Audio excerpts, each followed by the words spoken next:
tient sur ses gardes. On ne sait jamais. Voilà! L'homme, halte! Ami? Ou ennemi? Eh bien, mon oncle, tu me reconnais pas? Mon nom? Je devrais? Eh bien, oui, c'est moi, Edwige, la fille de ton frère Marcelin. C'est toi, Edwige? Bah, la dernière fois que je t'ai vu, t'étais grande comme ça. Et puis on m'avait dit que t'étais soi-disant morte d'une épidémie. Mais c'est bien toi, Edwige? C'est ma nièce? Oui, c'est moi. Papa m'avait bien dit que t'étais pas très famille, mais visiblement, la guerre à travers l'Europe, ça t'a pas très bien réussi. Qu'est-ce que tu fais là?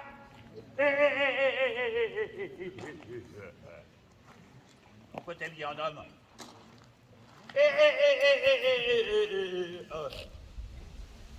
Qui t'a dit que j'étais là? Eh bien, pour te répondre, qui m'a dit que tu étais là? Eh bien, c'est papa.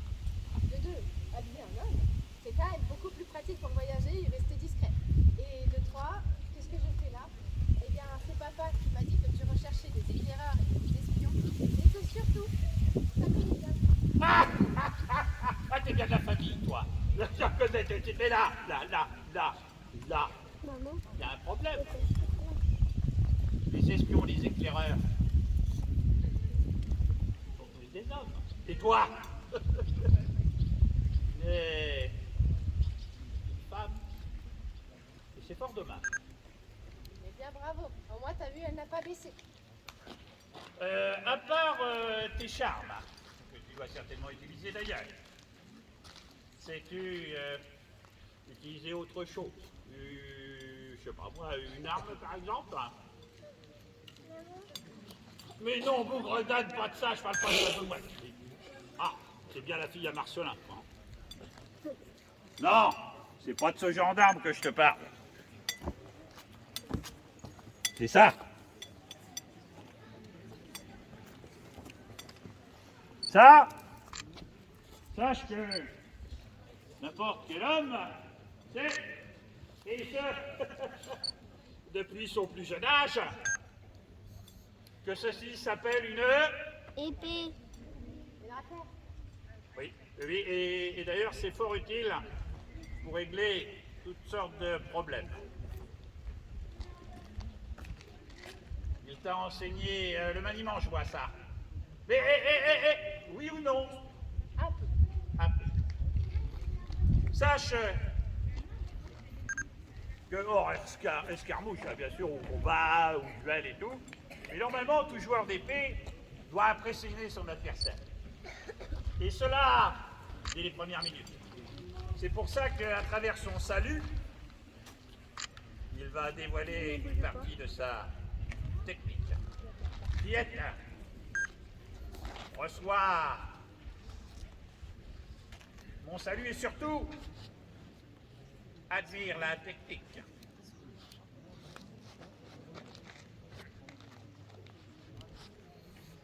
Est-ce que ton père t'a appris quelque chose?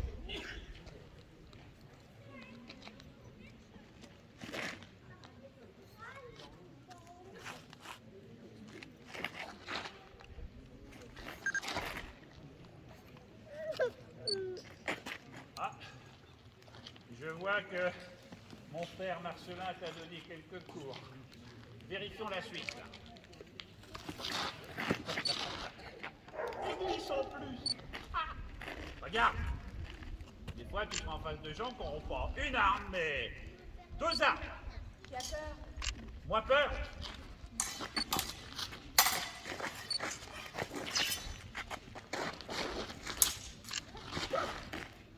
C'est qui est piquerait, la bière.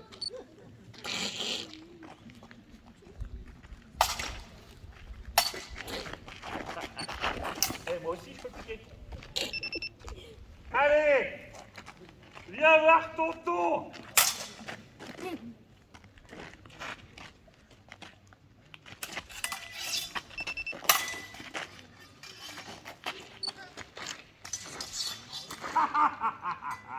Si je voulais, je te couperais direct.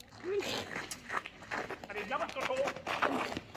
Non, retourne d'où tu viens.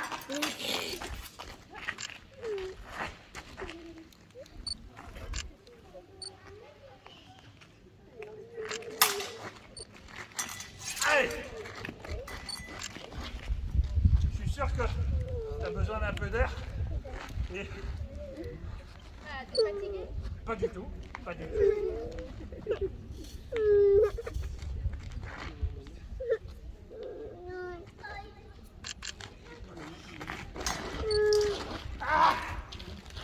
Oh.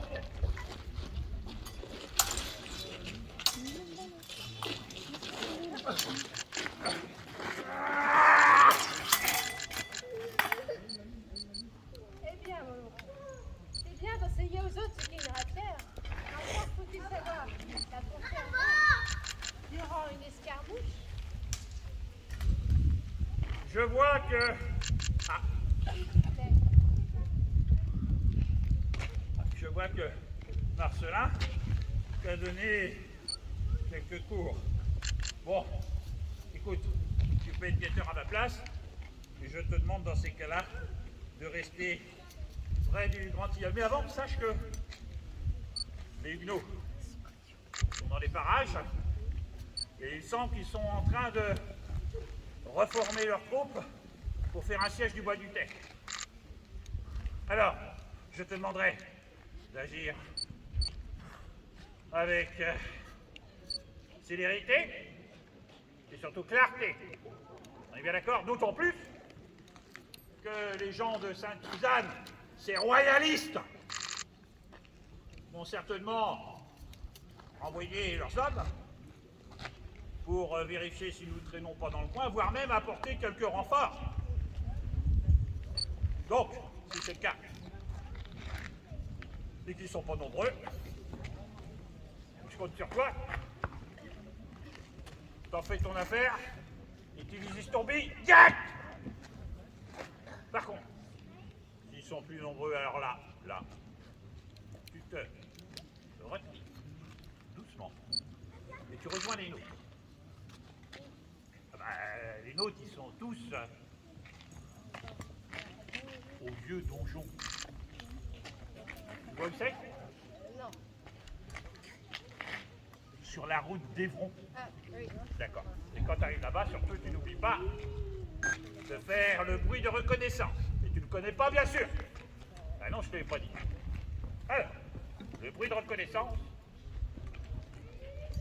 c'est le bruit de la chouette effraie. Écoute.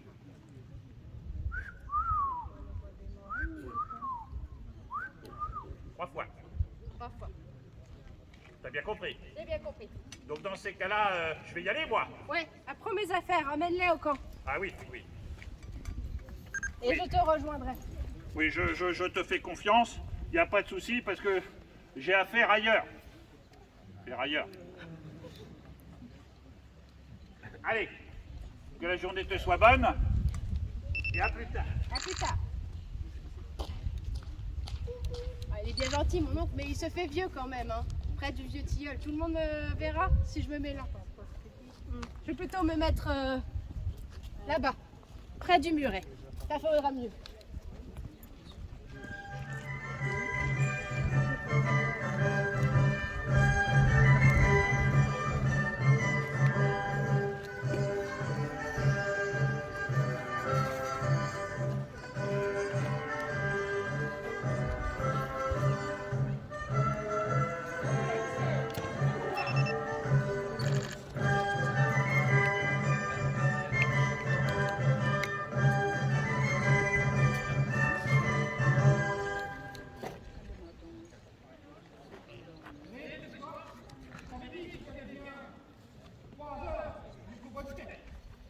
Je ne veux pas arriver de nuit et me prendre une balle.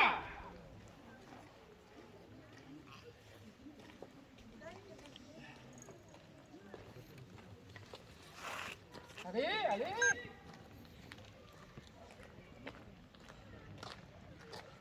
Allez la ficelle, tu lambines là. Oh, dis donc, je lambine. Ça fait bientôt 3 heures qu'on marche dans cette maudite forêt et que je porte ce tonneau plein de poudre et de l'or. Tu veux pas qu'on échange un peu?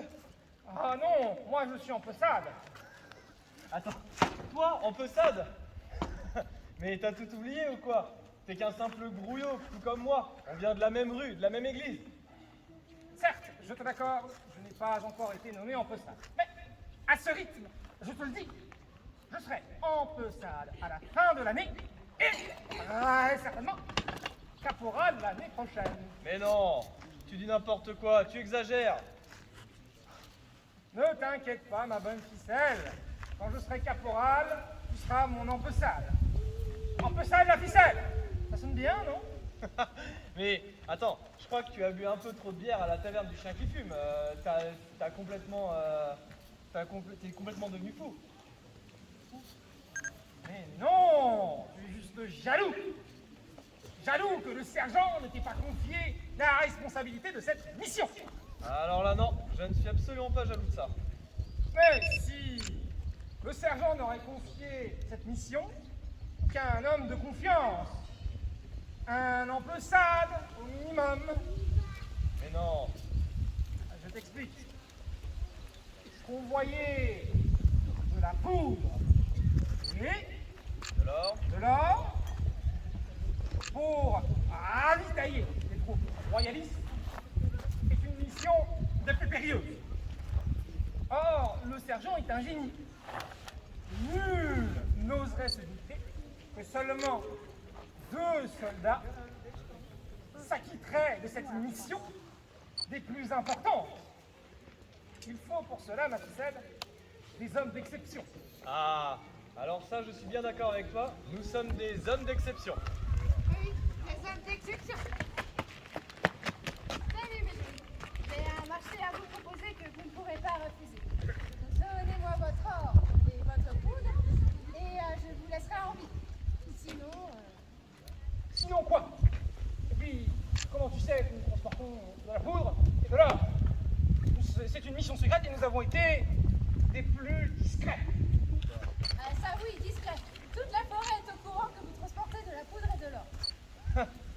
Ah bah bravo le futur empessade. Il dévoile les plans aux ennemis maintenant. Alors toi, ça va, hein? Et nous sommes 2 et toi, tu es seul. Ah, c'est bien, tu sais compter jusqu'à 2. Elle a pas tort. C'est facile quand même. Oui, mais nous avons un mousquet. T'en plains pas, mon mignon. tu finiras par te brûler. Mais je vais commencer vraiment à perdre patience, alors donnez-moi votre chargement. Jamais! Plutôt mourir!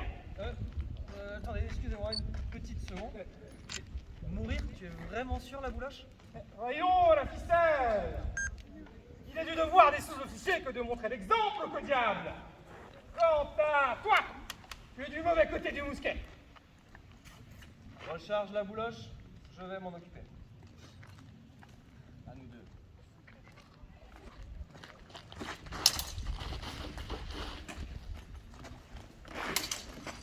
Bouge plus la ficelle! Ah, morbleu! Ah!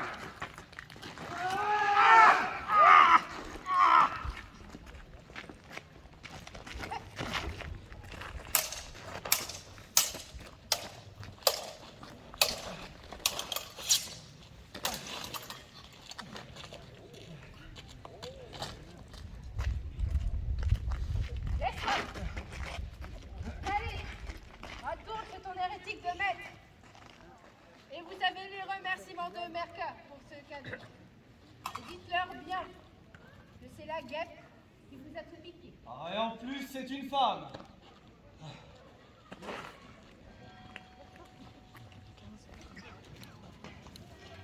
De l'or et de la poudre. C'est mon oncle qui va être content. Allez, en route vers le vieux donjon.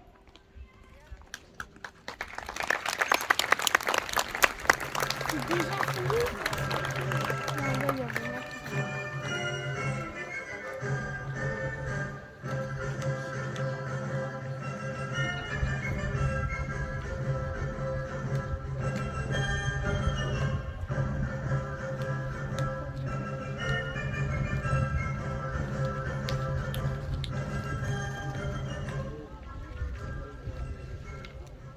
Ah, sergent, nous venons d'apprendre que, après Laval, c'est Mayenne qui vient de tomber entre les mains des 2 Bois-Dauphins et de ses troupes. Assurément, nous sommes les prochains. Gouverneur, les murs de notre cité sont épais. Nos greniers sont plats ainsi que notre tour poudrière. Nous saurons tenir le ciel. Eh bien, si cette compagnie de Normandie peut nous rejoindre avant le début du ciel, peut-être. Sinon, il nous faudra tenir jusqu'à l'arrivée des renforts. Malheureusement, sergent, après la débâcle de Cran, ils ne sont pas prêts d'arriver. Sachez que les Anglais ont tous été massacrés et les lansquenets allemands faits prisonniers. Gouverneur, s'il le faut, nous chargerons nos mousquets avec les boutons de nos pourpoints. Plutôt mourir que de laisser cette place à Mercœur et au roi d'Espagne. Qu'il en soit ainsi. Pour la gloire de la France. Sergent! À l'aide, sergent! Oui, sergent! À l'aide, sergent! La bouloche, sergent! La bouloche est blessée! Il devait revenir que ce soir. Un problème, sergent. Il se peut, gouverneur, il se peut. Oh, fallait-il ajouter cela à nos soucis actuels? Que s'est-il passé, la ficelle? Eh bien, nous étions en direction du bois Vité, comme vous m'avez demandé. Après nous être arrêtés à la taverne du chien qui fume. Et nous sommes arrivés à une lieue de la compagnie normande, au niveau du Grand-Isle, et nous sommes tombés dans une embuscade. Une embuscade, oui, une embuscade. Une embuscade, monsieur. Ah, Et Et nous avons été submergés par leur nombre et ils ont eu la bouloche par traîtrise. On a dû abandonner la cargaison pour venir vous vous avez abandonné la cargaison? Oui. ah, mais était-ce des hommes de bois dauphin? Non, gouverneur, non. Ah, eh bien, si ce n'était que de simples bandits, alors. Ils se sont revendiqués de Mercœur. Quoi? Mais vous, gros crétin, imbécile! Oh, vous êtes exceptionnellement pédant, hein? Sale pas de figure! C'est pire que tout! Alors, vous m'apprenez qu'à présent Mercœur et ses troupes bénéficient de notre or et de notre poudre, ressources essentielles qui vont retourner contre nous et nos alliés. Hein? Sergent! Mais n'entendez pas là comme un idiot! Montez immédiatement une expédition! Nous devons retrouver nos biens! Oui, gouverneur. Allez! La ficelle emmène la bouloche à l'infirmerie. Soigneux, empêchade, prépare les chevaux. Viens, petit homme, allez, on part en chasse.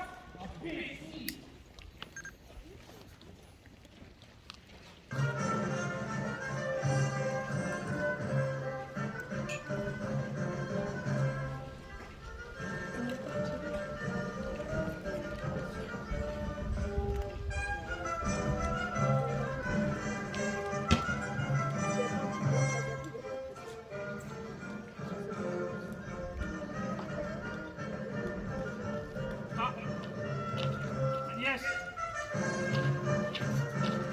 Au lieu de les gens, Zaigreville est impressionné par le travail de sa guêpe nièce. Il voulait en mettre à profit cette prise, nous les retrouvons au lieu dit du Grand Tilleul. J'étais en train de te dire, je suis très fier de toi. Oui, oui. Le sang, ça parle tout seul. On voit tout de suite que tu es de ma famille et que tu maîtrises tout. Ton père t'a formé, mais n'oublie pas. N'oublie pas une chose. Voilà. Attendez, moi, j'ai formé Marcelin, mon frère. Donc, c'est un peu comme si c'était moi qui t'avais formé à l'usage des armes. Je suis un excellent formateur. Qu'est-ce qu'il faut pas entendre? Messieurs,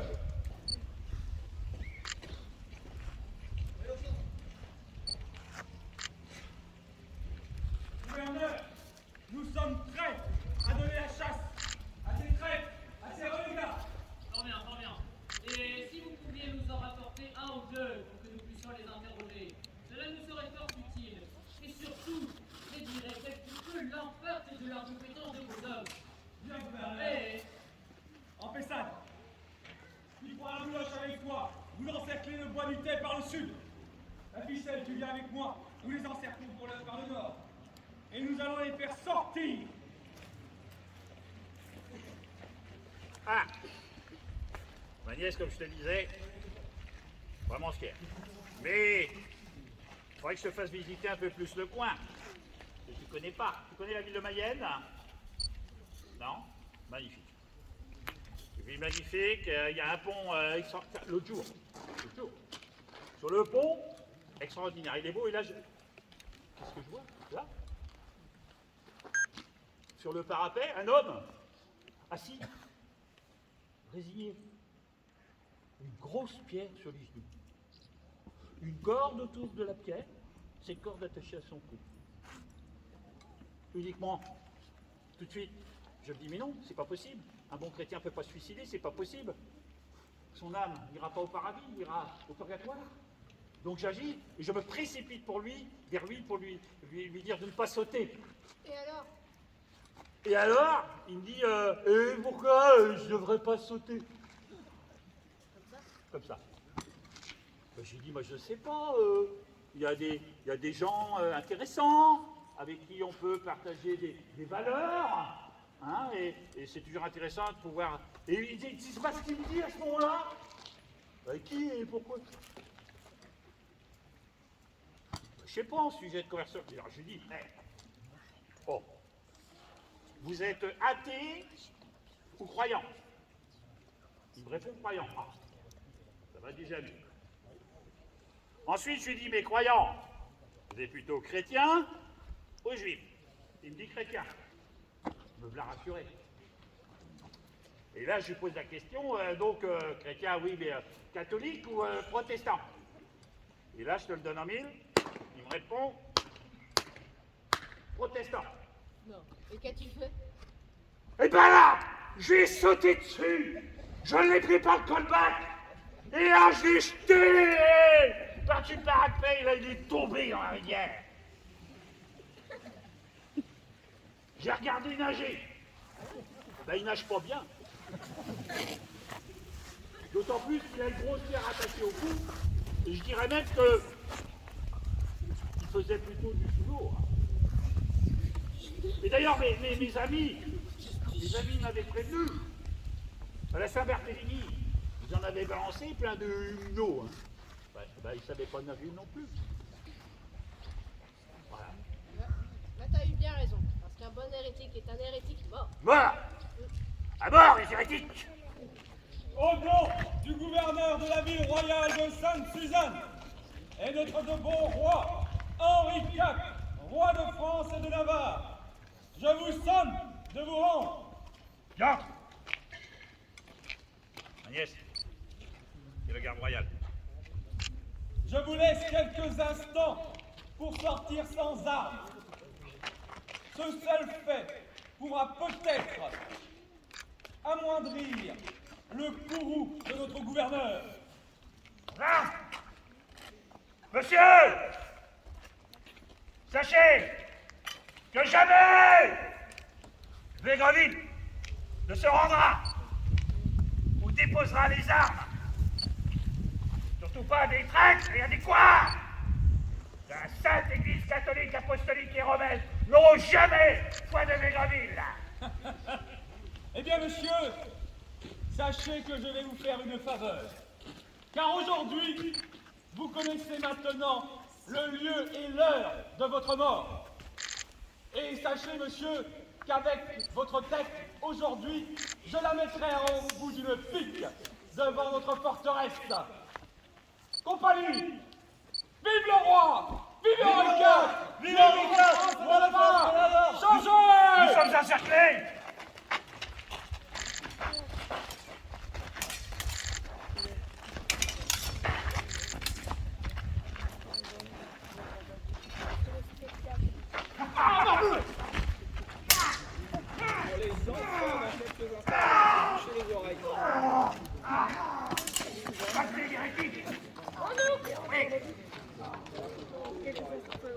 Agnès, on se le fait. Tous les deux.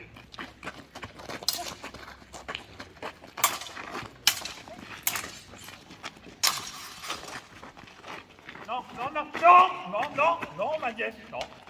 Non! Oh, diable!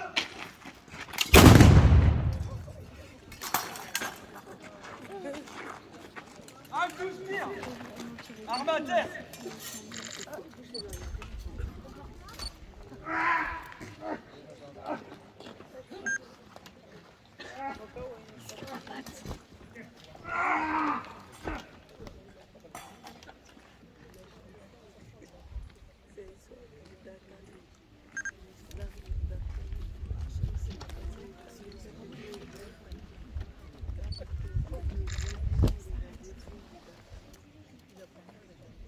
Empessade! Emmène-moi cette rebelle jusqu'à la forteresse. Nous allons l'interroger. Et s'il est encore vivante, eh bien ce soir vous pourrez vous amuser. La ficelle! Monsieur, Ramasse les armes de ton compagnon mort au combat et rejoins-nous. Oh non! Oh non, la bouloche, non! Oh non, mon ami, mon frère! Oh non! Qu'est-ce t'en fait? Mon compagnon d'armes, celui avec qui j'allais boire toute cette bière à la taverne du chien qui fume. Oh non, mon ami! Oh,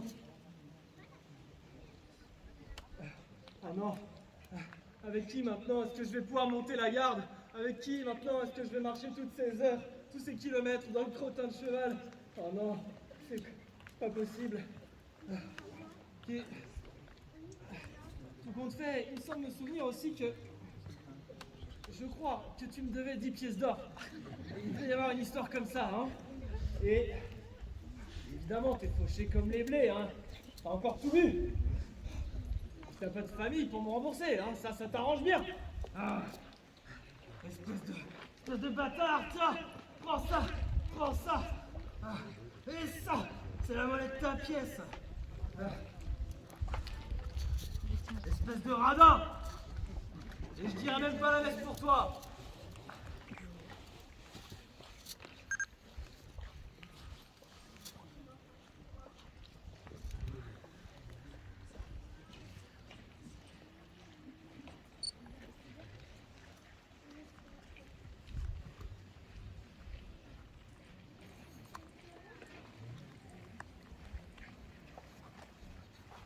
Empessade, nous manquons à toutes les convenances. Apporte-lui une chaise et assois-la. Viens. La misère, une chaise! Allez, plus que ça!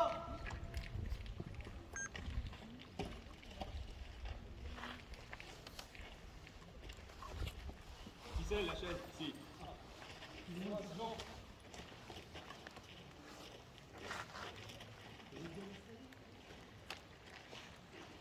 Attache-la.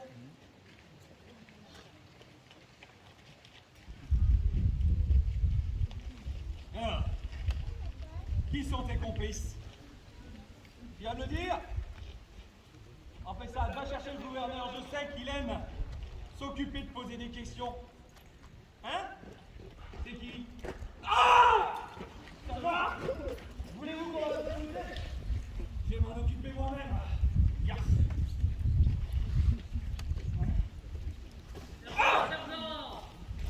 Sergent, laissez-la moi.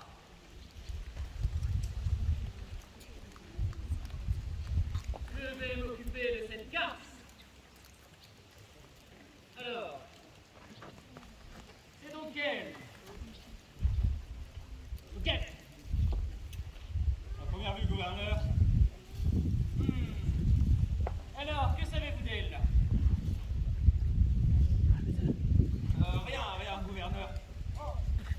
Elle n'a rien voulu nous dire jusqu'à présent. Eh bien, c'est parce que vous n'avez pas demandé de nous assez gentiment. Sans doute. Oui, en passade. Allez me chercher une masse. Bien, gouverneur. Lorsque nous lui aurons brisé tous les os de son corps. Que se passe-t-il? C'est le début de la canonnade, messire. Mercœur est à nos portes. Quoi? Eh bien alors, qu'attendez-vous? À vos postes, aux murailles. Allez!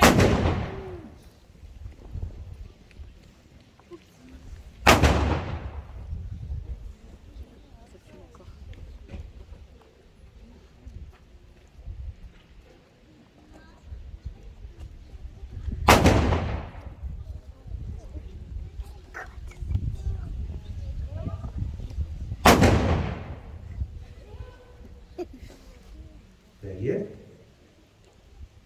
T'es encore là? Je sais que le spectacle est terminé, il n'y a plus personne. Ils ont fermé le château. Qu'est-ce que tu fais? Il y a que ah oui, il la laisse attachée pendant des heures au soleil. Non. Allez, je libère. Et ton chapeau. Cher Zach, la guette, la chaise. Il n'y a pas d'accessoiriste, hein? Merci.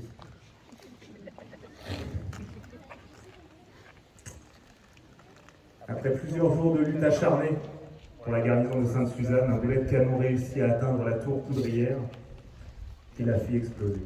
La ville dut se rendre à court de poudre et de munitions.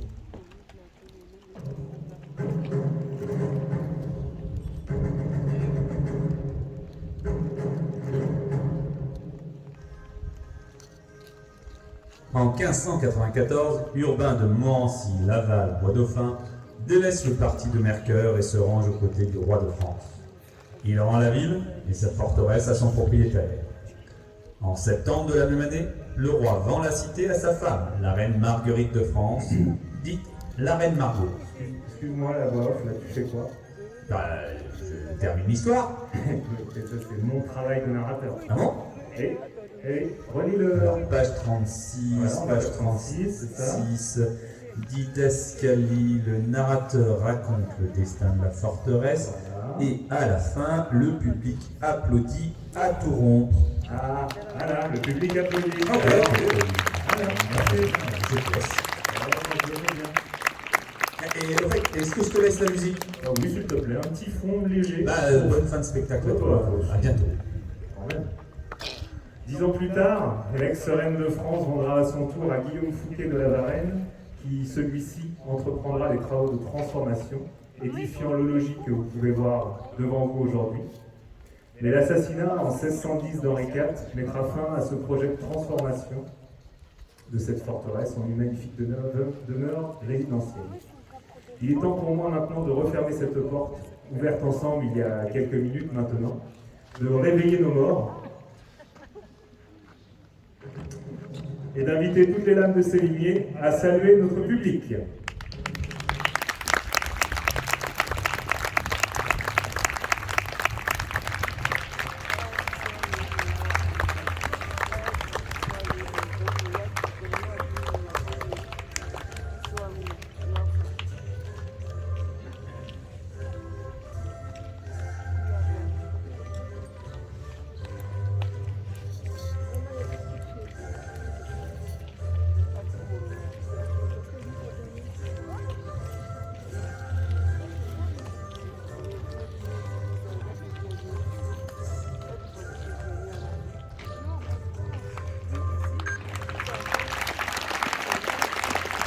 Compagnie, portez votre attention pour un salut. Compagnie, pour le public.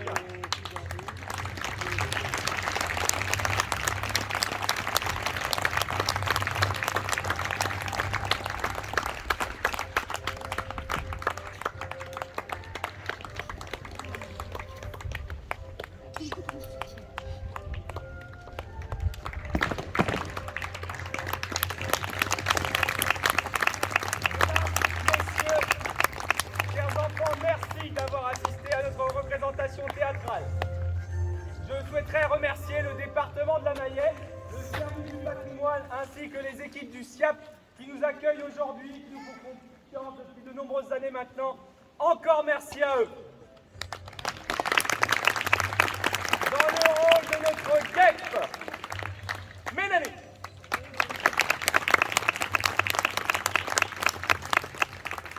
Dans le rôle de notre gouverneur, Maximilien Marquis Daniel.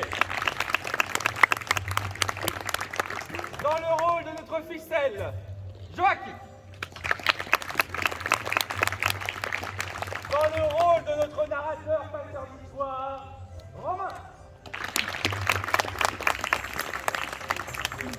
Dans le rôle de notre ambassade, Anval. Dans le rôle de notre arquebusier de première classe, la Mouloche, Vincent.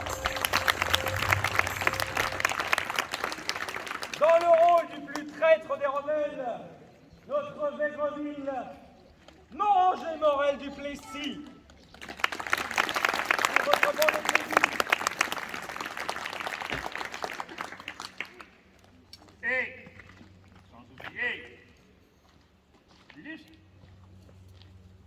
magnifique, notre suprême président des Lames de Sévigné, je vous demande un tonnerre d'applaudissements pour Pierre Ferré.